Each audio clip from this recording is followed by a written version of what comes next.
இந்த நாளில ஏதோ ஒரு பிரச்சனை, ஏதோ ஒரு பாண்டேஜ், ஒரு கஷ்டம், எனக்கு யாருமே இல்லையே, என்னை இதுல இருந்து விடுவிக்க ஒருவரும் இல்லையே, யாராலும் எனக்கு உதவி செய்ய முடியலையே அப்படின்னு ஒருவேளை அது நம்ம பிரச்சனையா இருக்கலாம், இல்ல நம்ம பிலவட் ஒன்ஸ், நம்முடைய பிள்ளைகள், யாரையும் நமக்கு ரொம்ப பிடிச்சவங்களா கூட இருக்கலாம்.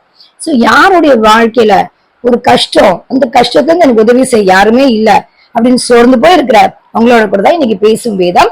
சங்கீதம் 91:14 மூலமாக என்ன சொல்கிறது பார்ப்போம்னால், அவரிடத்தில், அந்த இயேசு கிறிஸ்துவிடத்தில் வாஞ்சையா இருக்கிறவர்களை அவர் விடுவிப்பாராம். அவர் நாமத்தை அறிந்திருக்கிற உங்களை உயர்ந்த அடைக்கலத்துல வைப்பாராம். அம்பிரியமான தெய்வ ஜனமே, இந்த பிரச்சனை எனக்கு யாரும் உதவி செய்யலன்னு இனிமேல் சொல்லக்கூடாது, எனக்கு யாருமே இல்லைன்னு சொல்லக்கூடாது. அவர் மேல நீங்களும் நானும் வாஞ்சை ஆசையா இருக்கிறதுனால அவர் நம்மளை விடுவிப்பாராம். அவரால் நம்மளை விடுவிக்க முடியுமா? ஒருவேளை கடன் பிரச்சனையா இருக்கலாம், வியாதியா இருக்கலாம், குடும்பத்துல சண்டையா இருக்கலாம், இல்ல நம்மளுடைய தெரியாத காரியங்களா கூட இருக்கலாம்.